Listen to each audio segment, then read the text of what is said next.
আগামী ডিসেম্বরের মধ্যে তারেক রহমান দেশে আসতে না পারলে রাজনীতি ছেড়ে দেওয়া উচিত। দর্শক, তারেক রহমান তো এখনো ইমোতে সার্ভিস দিচ্ছেন, তাই না? আগামী ডিসেম্বরের মধ্যেই জাতীয় নির্বাচন হতে হবে, মাস্ট। এটা তারেক রহমানের বক্তব্য, লেটেস্ট বক্তব্য। এর মানে কোনো বিকল্প নেই। ঠিক আছে, এটা তার মনে হয়েছে ডিসেম্বরের মধ্যে হতে হবে, যদিও আমি বলছি ডিসেম্বরের মধ্যে হওয়ার কোনো সম্ভাবনা নেই।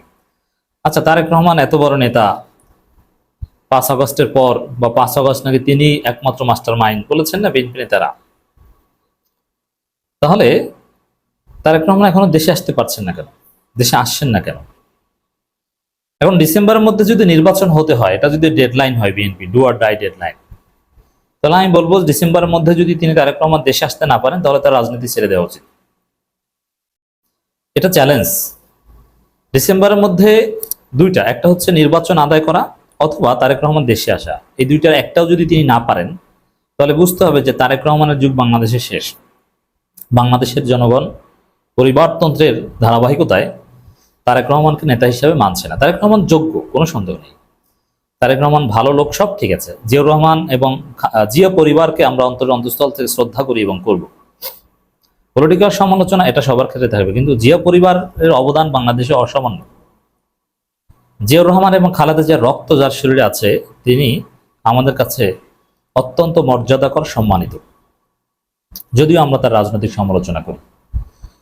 এখন সেই সম্মানিত তারেক রহমান, তিনি যদি আগামী ডিসেম্বরের মধ্যে, ওই যে নির্বাচন হতেই হবে, এখন তিনি যেটা বলছেন হতেই হবে, এবং জাতীয় নির্বাচন, এই দুইটা যদি আদায় করতে না পারেন, দেশে আসা অথবা জাতীয় নির্বাচন, তাহলে তার রাজনীতি ছেড়ে দেওয়া উচিত। আচ্ছা, ডিসেম্বরের মধ্যে নির্বাচন, তার আগে একটু তার দলের নির্বাচনটা করে দেখা, একটা কাউন্সিল করে দেখান। আপনারা কাউন্সিলের মাধ্যমে চেয়ারপারসন নির্বাচন করুন, আপনি নির্বাচিত হন, এবং অথবা খালেদা জিয়া নির্বাচিত হোক, তাদের মহাসচিব এই পদটা কাউন্সিলের মাধ্যমে নির্বাচিত হোক, একটু জাতি দেখুক।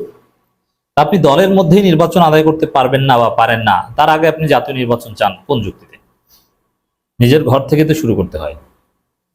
এই আহ্বানটা যায়। তো এগুলো যদি না পারে, দলের একটা কাউন্সিল করতে পারা, নিজে দেশে আসতে পারা, অথবা ডিসেম্বরের মধ্যে নির্বাচন আদায় করতে পারা, এই কোনোটাই যদি না পারে, তাহলে ধরে নেবেন যে তারেক রহমানের নেতৃত্ব বাংলাদেশে অকার্যকর। দেখেন, তারেক রহমান কমান্ড কিন্তু বাংলাদেশে কার্যকর নয়,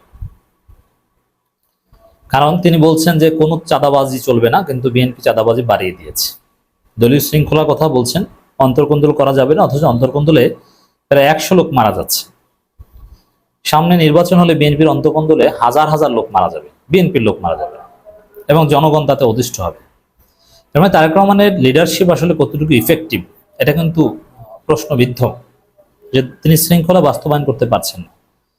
খালেদা জিয়া থাকতে কিন্তু এই করুণ পরিণতি আমরা দেখিনি। একটা সময় ছিল বিএনপিতে, একটু চিন্তা করেন তো, টাইম মেশিন দিয়ে পেছনে ফিরে যান, Begum Khaleda Zia BNP chairperson, barrister Moudud Ahmed স্থায়ী কমিটির সদস্য, কোর্ট ডমিনেট করছেন।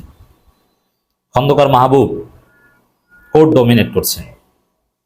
কারণ কোর্টে ব্যারিস্টার মওদুদ আহমেদ আর খন্দকার মাহবুব, তাদের উপরে বাংলাদেশের এমন কোন আইন বিশেষজ্ঞ নেই যে এই দুইজনের উপরে কথা বলতে পারবে। এদের উপরে কোন আইনজীবী বাংলাদেশের জন্মই হয়নি, আইন বিশেষজ্ঞ এখনো জন্ম হয়নি।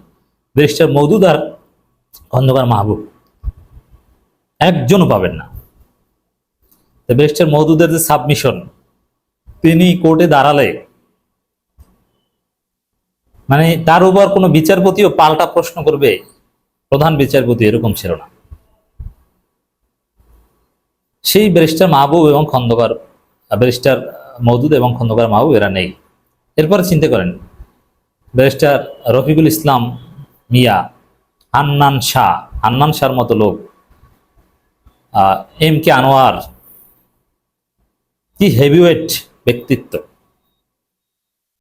এরপরে বুদ্ধিজীবীদের মধ্যে এমাজউদ্দিন আহমেদ ছিলেন, এখন আছে কারা? এখন আছে শামসুজ্জামান দুদু, এখন আছে ইকবাল হাসান টুকু। এরা প্রস্রাব করে, থুতু দেয়, এই হচ্ছে এদের রাজনীতি। বিএনপি সে জৌলুস নেই, সেই খালেদা জিয়া, মওদুদ আহমেদ, হান্নান শাহ, খন্দকার মাহবুবের যুগ নেই। তো এখন আছে কারা? এখন আছে মির্জা আব্বাস, মির্জা ফখরুল, তারেক রহমান, তাদের কমান্ড দলে কার্যকর নয়, চলে না। এজন্য তারেক রহমানের জন্য এটা একটা পরীক্ষা। এখন বিএনপি তো অলরেডি পিছু হচ্ছে। বিএনপি এই যে পদত্যাগ চায়, অমুকের তমুকের, ডিসেম্বরের নির্বাচন, আসলে ডক্টর ইউনূসের কাছে গেলে তো তখন এগুলো পিছু হচ্ছে।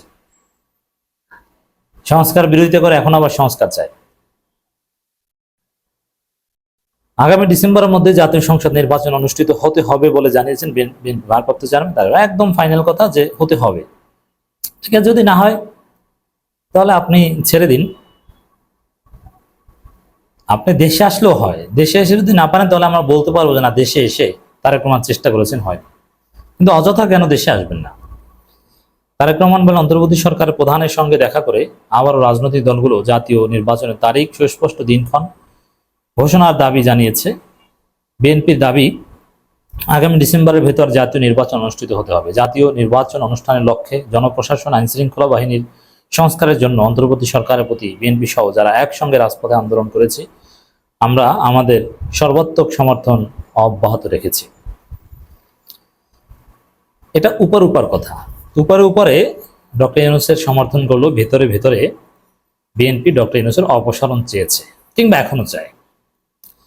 বিএনপি চায় ইউনূস চলে যাক, ওয়াকার কোনো একটা তত্ত্বাবধায়ক সরকার গঠন করে দিক, তারা 90 দিনের মধ্যে একটা নির্বাচনের তারিখ ঘোষণা করুক, তারপরে বিএনপি ক্ষমতা আসুক, বা ওই তত্ত্বাবধায়ক সরকার বিএনপির মতো করে, বিএনপির মন মতো নির্বাচনের আয়োজন করুক। এটা হচ্ছে তাদের কথা, কিন্তু ইন রিয়ালিটি এটা হবে না। তিনি বলেন, দেশে বিদেশে সম্মানিত দক্ষ যোগ্য ব্যক্তিত্ব অন্তর্বর্তী সরকার প্রধানের নেতৃত্বে অবিলম্বে দেশের ইতিহাসে সবচেয়ে অবাধ ও নিরপেক্ষ একটি জাতীয় নির্বাচন দেখতে পাবে। এখন দেখেন, এই দেশের ইতিহাস সবচেয়ে ভালো নির্বাচন উপহার দিবে, এটা প্রফেসর ইউনূস বলেছেন। আর এটা যদি দেখতে হয় তাহলে তারেক রহমানকে দেশে আসতে হবে, কারণ বিদেশে বসে তারেক রহমানের ইমোতে যে কমান্ড, সেটা কার্যকর নয়। এজন্যে দেশে এসে তিনি যদি জেলায় জেলায় যে বিএনপি নেতাদের হুঁশিয়ারি দিতে পারেন, কেউ অন্তর্কন্দর করলে, কেউ যদি কাউকে হত্যা করে বিএনপির দুই গ্রুপের সংঘর্ষে বা চাঁদাবাজি করে, সে বিএনপি তো করতে পারবে না, সেই সমাজেই থাকতে পারবে না। আর বিএনপি সবাই মিলে যদি বলে যে কোনো চাঁদাবাজ আর থাকবে না, ক্ষমতায় যারাই থাকুক, ওই চাঁদাবাজার কোনো অস্তিত্ব, এর মানে বিএনপি চাইলে কোনো চাঁদাবাজের অস্তিত্বই থাকে না। যত চাঁদাবাজি দেখেন, এগুলো সব বিএনপির দলীয় সমর্থনে টিকে আছে। তারেক রহমান যদি বলেন চাঁদাবাজি করলে তুই, সাপোজ একজনের চাঁদাবাজি করে গাজীপুরে, তুই গাজীপুরের মাটিতে কোথায় তুই থাকতে পারবি না, তোর বাসাও থাকবে না, 1 টাকা চাঁদাবাজি করে। তারেক রহমান এসে যদি বলে, এমন কার শক্তি নেই যে সে চাঁদাবাজি করবে। কিন্তু বিদেশে বসে যা বলছে না, ওগুলো শুনছে না। তারেক রহমান কমান্ড কার্যকর নেই। এই জন্য বলবো, এই রাজনীতি এগুলো হয় না। তারেক রহমানকে হয় দেশে আসতে হবে। এখন আবার বিএনপির মোয়াজ্জেম হোসেন আলাল বলছেন, ভোটের অধিকার আদায়ের 71-এর পুনরাবৃত্ত হক চাই না। মানে তার 71-এর মতো আবার যুদ্ধ করতে যায় নাকি?